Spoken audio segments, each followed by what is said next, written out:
yhden boksin. Ja on muitakin tavaroita, mutta tässä mä en esittele ruokia. Tässä aluksi on tämmönen kakkalapio tai tällainen. Ja tässä on rikkakiiveli.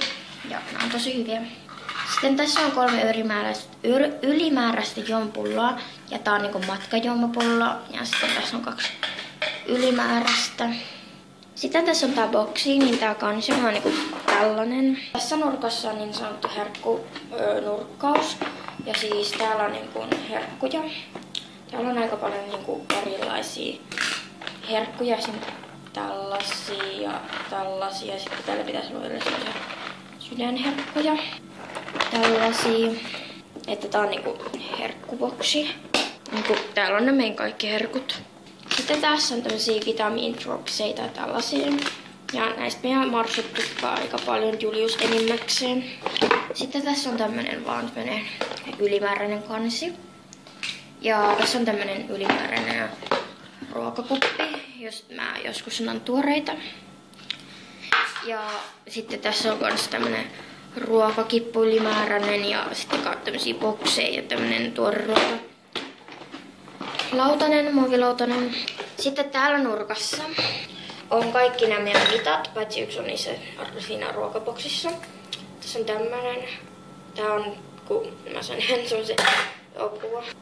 Se on se jännä, minkä sadeviitti, jota niissä tuli tämmöisessä. Niin tässä on semmonen toinen tämä. Ja tässä on tämmönen desimitta. Puolen desin mitta ja tällainen korkki tämmönen, josta voisi antaa tuoreita jos haluaa, mutta tästä tähän mahtuu aika vähän. Mutta siis tämmönen mitta. Sitten täällä on tämmönen, jos sivaa häkkiä, niin täällä saa ihan pienimmät kaikki. Ja sitten tässä on ylimääräinen juomapullon pidike.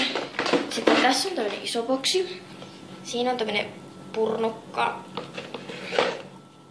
Tämmönen, jos ei ole mitään sisällä. Sitten tässä on tämmönen rasva, ilman rasvaa, niitä on tämmönen erisän herkälle iholle tämmönen. Täällä rasvaa niitä tassuja, korvia ja tällään.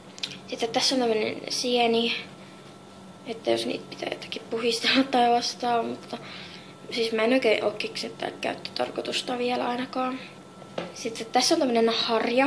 Tää on oikeesti kissanharja, mutta on oikeesti varmaan pehmeämpi kuin joku vauvaharja. Tää on ihan niinku vauvaharja, mutta on vaan puinen.